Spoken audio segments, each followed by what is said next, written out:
വിവോയുടെ Vivo V23e 5G എന്ന പുതിയൊരു smart phone ഇപ്പോൾ ഇന്ത്യൻ മാർക്കറ്റിൽ ലോഞ്ച് ചെയ്തിട്ടുണ്ട്. ഈ ഒരു ഫോൺ 26,000 രൂപ പ്രൈസ് റേഞ്ചിലാണ് വരുന്നത്. ഈ ഒരു വീഡിയോയിൽ നമ്മൾ നോക്കാൻ പോകുന്നത് വിവോ V23e 5G എന്ന ഫോണിൻ്റെ ഒരു സ്പെസിഫിക്കേഷൻ അനാലിസിസ് ആണ്.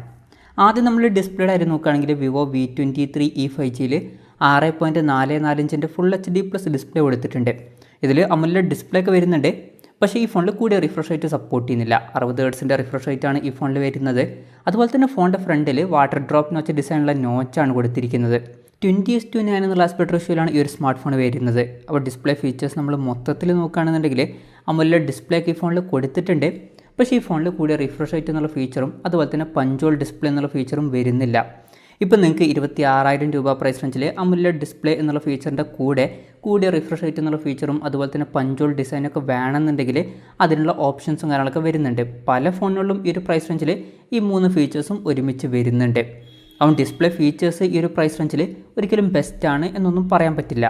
പിന്നെ ഈ ഫോണിൽ in display finger print sensor കൊടുത്തിട്ടുണ്ട്. ഈ ഒരു ഫോണിൻ്റെ വെയിറ്റ് വരുന്നത് ഏകദേശം 172 ഗ്രാമാണ്. വെയിറ്റ് അത്യാവശ്യം കുറവാണ്. അതുപോലെ തന്നെ തിക്നെസ് വരുന്നത് 7.32 mm ആണ്. അപ്പോൾ തിക്നെസ്സും അത്യാവശ്യം കുറവാണ്. അപ്പോൾ നിങ്ങൾ അത്യാവശ്യം ലൈറ്റ് വെയിറ്റ് ആയിട്ടുള്ള അത്യാവശ്യം തിന്നായിട്ടുള്ള ഒരു ഫോണാണ് നോക്കുന്നതെന്നുണ്ടെങ്കിൽ ഈ ഒരു ഫോൺ നോക്കാവുന്നതാണ്. പിന്നെ ഫോണിൻ്റെ ബാക്കിൽ ഗ്ലാസ് ബാക്ക് ബോഡിയൊക്കെ കൊടുത്തിട്ടുണ്ട്. ഇതിൽ ഫ്ലാറ്റ് ആയിട്ടുള്ള ഫ്രെയിമാണ് വരുന്നത്. ഈ ഒരു ഫോണിൻ്റെ 2 കളർ വേരിയൻസ് ഇപ്പോൾ ഇന്ത്യയിൽ ലോഞ്ച് ചെയ്തിട്ടുണ്ട്. മിഡ് നൈറ്റ് ബ്ലൂവും അതുപോലെ തന്നെ സൺഷൈൻ ഗോൾഡും.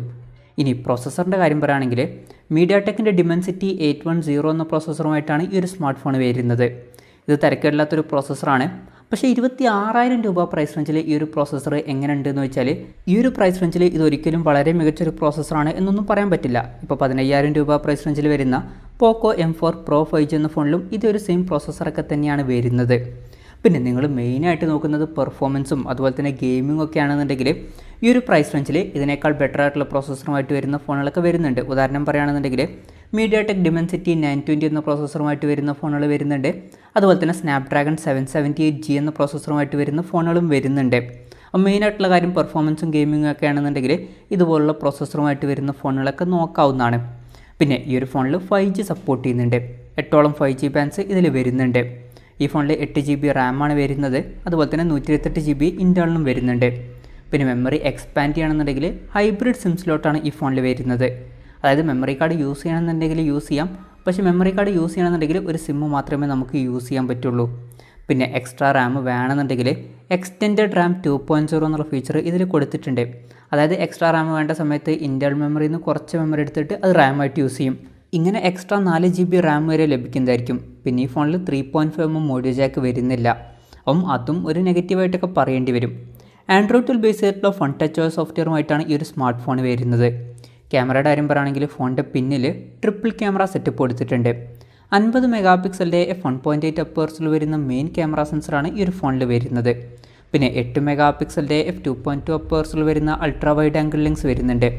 മൂന്നാമത് 2 മെഗാപിക്സലിൻ്റെ f2.4 അപ്പേഴ്സിൽ വരുന്ന മാക്രോ ലെൻസും കൊടുത്തിട്ടുണ്ട്.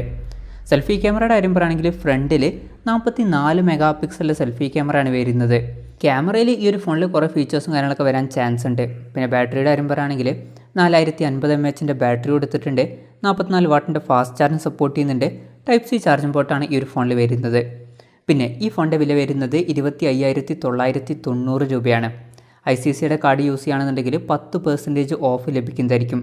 പിന്നെ ഇതൊരു ഓഫ്ലൈൻ ഫോണാണ്. അതായത് പുറത്ത് ഷോപ്പുകളിലും അതുപോലെ തന്നെ ഓൺലൈൻ ഷോപ്പിംഗ് സൈറ്റുകളിലും ഈ ഒരു ഫോൺ ലഭിക്കുന്നതായിരിക്കും. എന്തായാലും ഓവറോൾ നോക്കുകയാണെന്നുണ്ടെങ്കിൽ 26,000 രൂപ പ്രൈസ് റേഞ്ചിലെ വിവോ V23e 5G എന്ന ഫോണിൽ വളരെ മികച്ച ഫീച്ചേഴ്സ് വരുന്നുണ്ട് എന്നൊന്നും പറയാൻ പറ്റില്ല. ഇപ്പം ഈ ഒരു പ്രൈസ് റേഞ്ചിൽ ഇതിനേക്കാൾ ബെറ്റർ ആയിട്ടുള്ള ഫീച്ചേഴ്സുമായിട്ട് വരുന്ന ഫോണുകളൊക്കെ വരുന്നുണ്ട്. അതിൽ മിക്കതും ഓൺലൈൻ ഫോൺസ് ആണ്.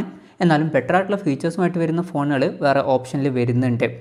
പിന്നെ ഈ ഒരു പ്രൈസ് റേഞ്ചിൽ വിവോ V23e 5G എന്ന ഫോൺ അത്ര മികച്ചൊരു ഫോണായിട്ടൊന്നും എനിക്ക് തോന്നിയിട്ടില്ല. എന്തായാലും ഈ ഒരു ഫോണിനെ പറ്റിയിട്ടുള്ള നിങ്ങളുടെ അഭിപ്രായം ജസ്റ്റ് ഒന്ന് കമൻറ്റ് ചെയ്യാം.